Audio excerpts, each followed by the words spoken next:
علامت ہے۔ تو یہاں سوال یہ پیدا ہوتا ہے کہ آخر 1300 سال سے بھی زیادہ پرانی ایک جنگ میں ایسی کیا خاص بات تھی کہ وہ آج تک لاکھوں لوگوں کے لیے اتنی زیادہ اہمیت رکھتی ہے؟ آئیے اس سوال کا جواب تلاش کرتے ہیں۔ اچھا، تو اس پوری کہانی کی جڑیں پیغمبر اسلام کے انتقال کے بعد کے سیاسی حالات میں ہیں۔ یہ کوئی ذاتی لڑائی نہیں تھی، بالکل نہیں، بلکہ یہ اصولوں کا ایک بنیادی ٹکراؤ تھا، ایک ایسا تصادم جس نے تاریخ کا رخ ہی بدل کر رکھ دیا۔ یہاں اس ٹکراؤ کا مرکز بالکل واضح نظر آتا ہے۔ دیکھیں، ایک طرف تھے حسین ابن علی، جو اس اصول پر قائم تھے کہ حکومت انصاف پر مبنی ہونی چاہیے، اور دوسری طرف تھا یزید، جو موروثی بادشاہت اور اپنی غیر مشروط اطاعت کا مطالبہ کر رہا تھا۔ حسین کے لیے یزید کی بیعت کرنا اپنے ضمیر اور اصولوں سے سمجھوتا کرنے جیسا تھا، اور انہوں نے صاف انکار کر دیا۔ بس یہی انکار اس پورے واقعے کی بنیاد بن گیا۔ اور اصولوں کے اسی ٹکراؤ نے ایک ایسے سفر کو جنم دیا جس کا انجام تاریخ بدلنے والا تھا۔ جب حسین کو کوفہ کے لوگوں کی طرف سے قیادت کی دعوتیں ملیں تو انہوں نے مدینہ سے کوفہ کی طرف سفر کرنے کا فیصلہ کیا۔ تو یہ سفر 680 عیسوی میں شروع ہوا۔ حسین نے بیعت سے انکار کرتے ہوئے مدینہ چھوڑ دیا، اس امید پر کہ کوفہ کے لوگ ان کے اصولوں کی حمایت کریں گے۔ انہوں نے اپنے خاندان اور کچھ ساتھیوں کے ساتھ یہ سفر شروع کیا، لیکن منزل پر پہنچنے سے پہلے ہی محرم کے مہینے میں ان کے قافلے کو کربلا کے صحرا میں روک لیا گیا۔ یعنی جو سفر امید کے ساتھ شروع ہوا تھا وہ اب ایک محاصرے میں بدل چکا تھا۔ کربلا پہنچنے کے بعد حالات بہت تیزی سے بگڑنے لگے۔ قافلے کو روکنے کے بعد محاصرہ شروع ہوا اور صورتحال ایک ایسی جگہ آ کر رک گئی جہاں سے واپسی کا کوئی راستہ نہیں تھا۔ تو یہ کربلا ہے کیا؟ جغرافیائی طور پر دیکھیں تو یہ آج کے عراق کا ایک ویران، خشک میدان ہے، لیکن تاریخ میں یہ صرف ایک جگہ کا نام نہیں رہا۔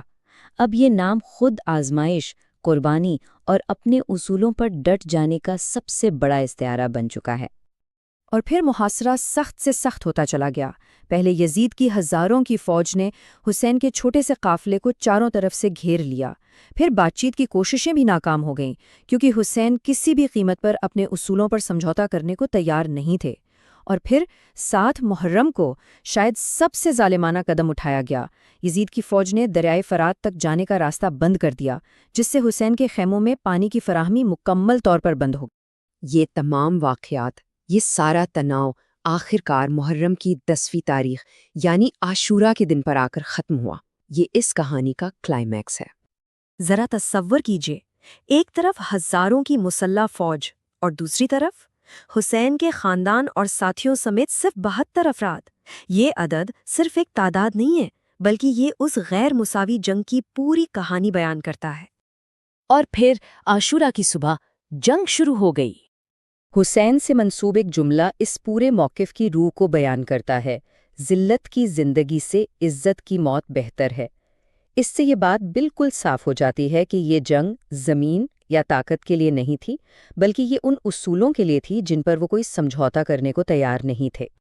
تاریخی روایات ہمیں بتاتی ہیں کہ جنگ دوپہر تک جاری رہی اور اس کا اختتام حسین اور ان کے تمام ساتھیوں کی شہادت پر ہوا۔ لیکن کربلا کی کہانی میدان جنگ میں ختم نہیں ہوئی، بلکہ اس کی اصل طاقت تو اس کے اس ورثے میں ہے جو آج تک زندہ ہے اور جس طرح اسے آج یاد کیا جاتا ہے۔ آج اگر ہم دیکھیں تو دنیا بھر میں کربلا کی یاد کئی شکلوں میں زندہ ہے۔ محرم کے مہینے میں سوگ منایا جاتا ہے، جلوس نکالے جاتے ہیں، شاعری اور مرثیوں کے ذریعے اس قربانی کو یاد کیا جاتا ہے۔ یہ صرف رسمیں نہیں ہیں، بلکہ یہ ظلم کے خلاف انصاف کے لیے کھڑے ہونے کی ایک طاقتور علامت ہے، اور خاص طور پر شیعہ اسلامی روایت میں تو اسے ایک مرکزی حیثیت حاصل ہے۔ کربلا کی کہانی نسل در نسل چلتی آ رہی ہے، اور اس نے ہماری ثقافت، ہمارے فن اور ہماری شناخت پر بہت گہرے اثرات چھوڑے ہیں۔ یہ صرف ایک تاریخی واقعہ نہیں، بلکہ یہ ایک زندہ روایت ہے جو آج بھی لاکھوں لوگوں کی زندگیوں کا حصہ ہے۔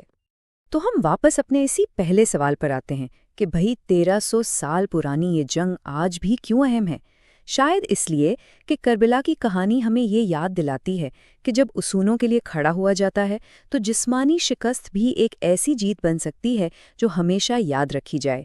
یہ ہمیں سکھاتی ہے کہ کچھ نظریات اتنے طاقتور ہوتے ہیں کہ ان کے لیے دی گئی قربانی وقت کی قید سے آزاد ہو جاتی ہے اور آنے والی نسلوں کے ضمیر کو ہمیشہ جھنجھوڑتی رہتی ہے۔